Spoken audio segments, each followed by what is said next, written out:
नमस्कार दोस्तों, आप सबका एक वीडियो में फिर से स्वागत है।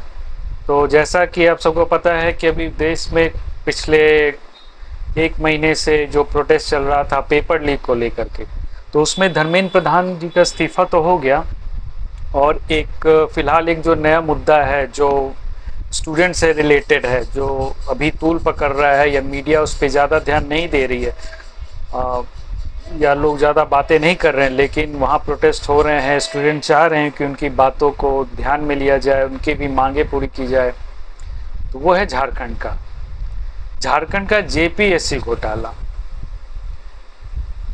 तो आज हम वीडियो पे इसी मुद्दे पे बात करेंगे कि देखिए जेपीएससी घोटाला का क्या हो रहा है ना, कि जब अफसर ही दागी निकल गया है और एजेंसियां ब्लैक लिस्टेड, तो फिर क्या करेंगे।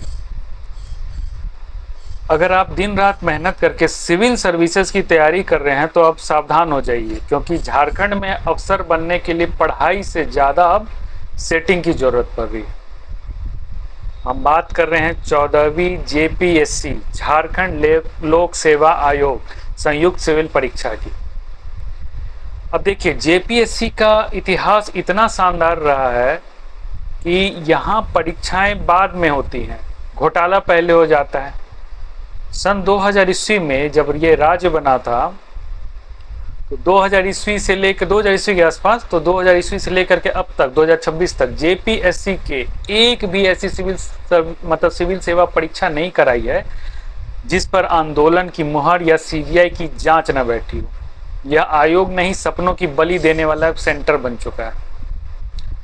अब थोड़ा ताजा घटनाक्रम की बात कर ले। अध्यक्ष जी का इस्तीफा और सीआईडी की छापेमारी, ये बिल्कुल सटीक तथ्य है जो मैं आप लोगों के सामने रखने वाला हूं कि जो पूर्व मुख्य सचिव और जेपीएससी के अध्यक्ष एल खियांगले ने अपने पद से इस्तीफा दे दिया है।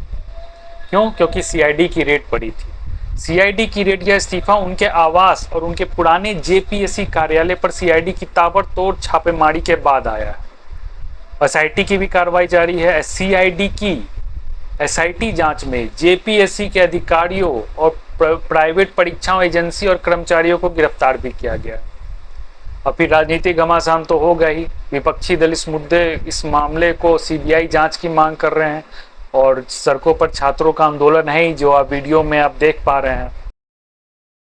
फर्जीवाड़े का खेल, वायरल ओएमआर सीट और गायब कट ऑफ।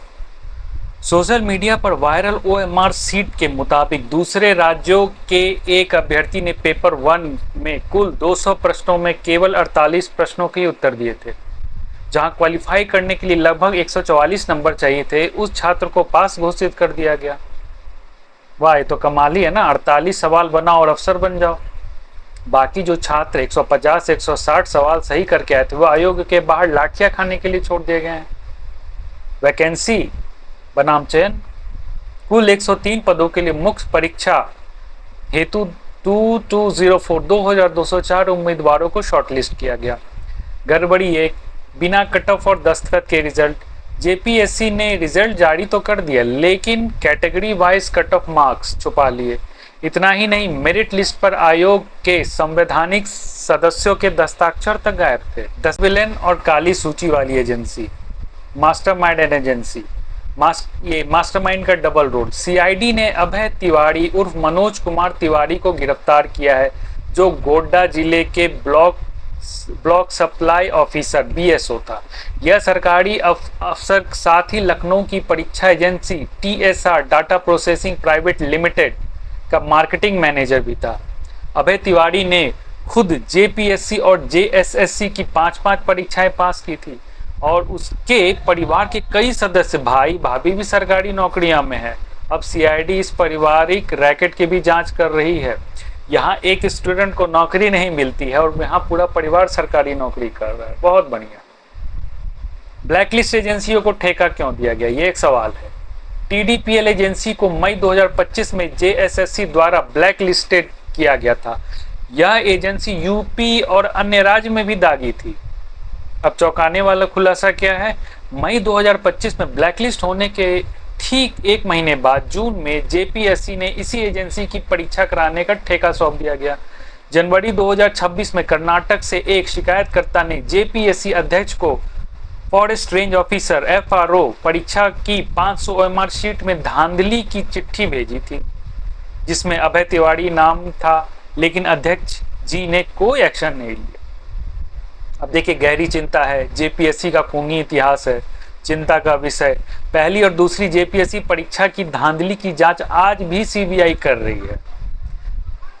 पहली जेपीएससी परीक्षा की टॉपर रही शालिनी विजय को सीबीआई कोर्ट में पेश होना था, लेकिन उससे कुछ दिन पहले ही उन्होंने अपने भाई और मां के साथ कोच्चि में आत्महत्या कर ली।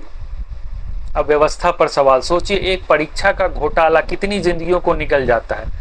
छात्र साल दर साल जवानी की कीमती सालों को कमरे में बंद होकर पढ़ाई में निकाल देते हैं और अंत में उन्हें क्या मिलता है? रद्द परीक्षाएं, पेपर लीक और भ्रष्टाचार। छात्रों के लिए देखिए एक संदेश और मैं प्रेरणा देना चाहता हूं कि दोस्तों, ये समय टूटने का नहीं है, बल्कि संगठित होकर अपनी आवाज बुलंद करने का है। इस तंत्र की नाकामी आपकी मेहनत को कम नहीं कर सकती।